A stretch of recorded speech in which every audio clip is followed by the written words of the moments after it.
Good morning, everybody. Welcome to FEMA. I want to thank the members of the United States Senate who are here with us today, as well as Administrator Craig Fugate of FEMA. The Department of Homeland Security needs an appropriations bill for fiscal year 2015. We need an appropriations bill free and clear of politically charged amendments that attempt to defund our executive actions to reform the immigration system. There's a bill pending in Congress right now that does all of that, which the President has vowed to veto.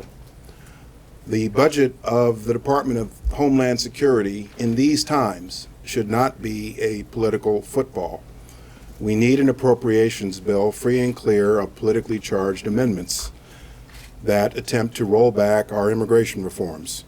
Currently, the Department of Homeland Security is on a continuing resolution, which expires on February 27th. The fact that we are on a continuing resolution now has real, concrete consequences to this department's ability to protect Homeland Security and to ensure public safety. We are constrained in the levels of border security we can provide.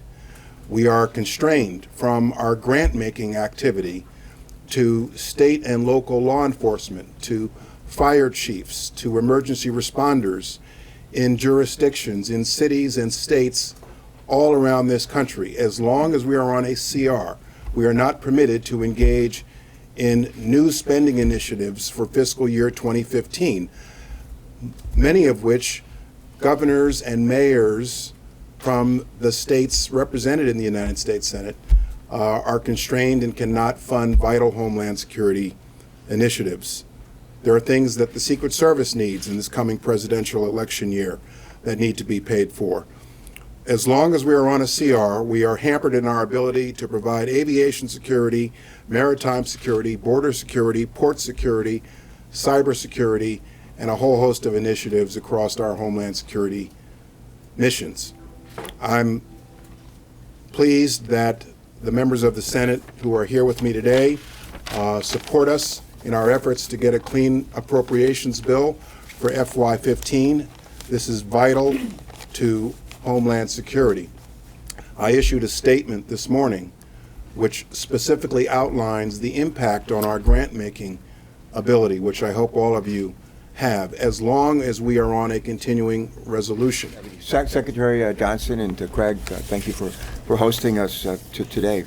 Reminded almost every day of the people who are taken captive and held as hostage by terrorists around the world. I don't think it's an exaggeration to say that this department, the Department of Homeland Security, is being held hostage. The department and its employees are being held hostage.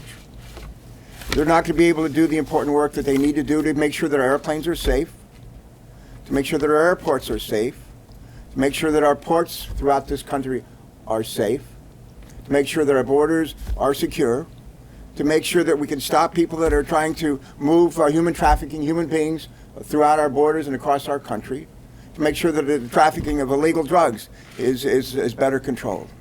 That's the kind of work that the Department of Homeland Security does every day. And ladies and gentlemen, I would just say to you, if this is allowed to stand, if this department is held hostage and put on a continuing resolution, continues to be, here's what's going to happen. Over 50,000 TSA security screeners keeping terrorists off of our planes are going to go without pay. We want them to do their job, we're not going to pay them. Over 40,000 Customs and Border Protection officers are needed to keep our border secure. They're going to go without pay. We want them to do their jobs, we're just not going to pay them. In addition to that, some 13,000 immigration and customs enforcement agents are enforcing our immigration laws. They're going to go without pay too. We want them to do their jobs, but we're not going to pay them. How would we like to be treated that way? How would we like to be treated that way? None of us would. Ladies and gentlemen, no department in this government does work more important than the Department of Homeland Security. No department. If we're unhappy, and if our Republican friends are unhappy about immigration reform, they should work with us and with guys like Chuck and others to change the immigration laws of this country. That's what we need to do. Not hold this department hostage, change the immigration laws. Bring them into the 21st century. That's the solution. Not holding an entire department hostage and saying, go to work, do your job. We're just not going to pay you.